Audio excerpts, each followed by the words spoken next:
देवधर्माला न मानणारा एक कट्टर नास्तिक माणूस होता. पण काल रस्त्यात सापडलेलं काही पैसे आणि अचानक गायब झालेले ते ताई माझ्या आयुष्यात सर्वात मोठा टर्निंग पॉइंट ठरलेला होता. स्वामी सेवेकरी यांना विनंती आहे, हा अनुभव शेवटपर्यंत नक्की पहा. हा माझा स्वतःचा नास्तिकेकडून आस्तिकेकडे नेणारा, अगदी डोळे उघडणारा सत्य अनुभव आहे. काल मला ऑफिसला जायला खूप उशीर झालेला होता, त्यामुळे मी घाईघाईने निघालेलं होतं. रस्त्यावरून जात असताना अचानक माझ्या पुढे चालणाऱ्या एका टाळीच्या पिशवीतून काही पैसे खाली पडलेलं होतं. ऑफिसला उशीर झाला असूनही प्रामाणिकपणा म्हणून मी ते पैसे उचललेलं होतं आणि त्या ताईला हाक मारता मारता त्याच्या मागे गेलेलं होतं. तेवढ्यात त्या ताई एका स्वामी केंद्राच्या आत गेलेलं होतं. मीही त्यांच्या मागे केंद्रात गेलेलं होतं. त्यांच्या हातात ते पडलेले पैसे दिलेलं होतं. पैसे हातात घेऊन त्या ताईनं माझ्याकडे फक्त एक वेळा हसून पाहिलेलं होतं. मी 2 सेकंदासाठी स्वामींच्या मूर्तीकडे पाहून हात जोडलेलं होतं आणि मागे वळून पाहिलं तर ती ताई तिथे नव्हतीच.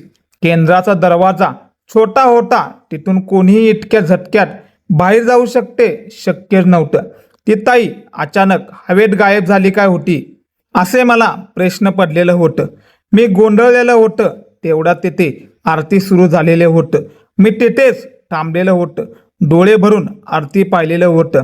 आरती संपल्यानंतर तिथल्या एक सेवेकरी दाद्यांना मला पाहिलेलं होतं आणि स्वतःहून माझ्या जवळ आलेलं होतं.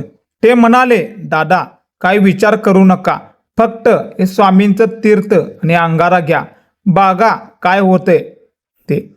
मी ते तीर्थ घेतलेलं होतं. चमत्कार बघा भाऊ, त्या एका तीर्थाने माझं अख्खं आयुष्य बदलून गेलेलं होतं. माझ्या मनातील सगळी नकारात्मकता संपून गेलेलं होतं. जसे मी आरती अटेंड केलेली होती. जो मी पूर्वी घरात चिडचिड करायचो, तो मी आता घरी सगळ्याची अगदी शांताने व्यवस्थित बोलतो. स्वामींनी एका नास्तिकाला स्वतःची चरणाशी आणून आस्तिक बनवलेलं होतं.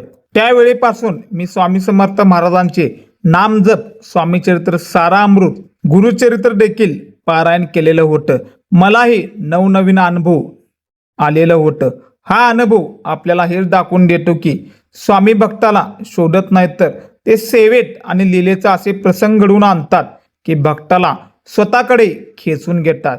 जेव्हा स्वामींना एखाद्याचं आयुष्य बदलायचं असतं, तेव्हा ते स्वतः कोणत्या ना कोणत्या रूपात रस्त्यात येऊन उभे राहतात. एक नास्तिक माणसाला आपल्या प्रेमाने आस्तिक बनवणाऱ्या ब्रह्मांड नाईक श्री स्वामी समर्थ महाराजांच्या ह्या अद्भुत लीलेसाठी पॅटर्न वेगळा या चॅनेलला आत्ताच सबस्क्राईब करा. कमेंटमध्ये अशक्य शक्य लिहायला विसरू नका.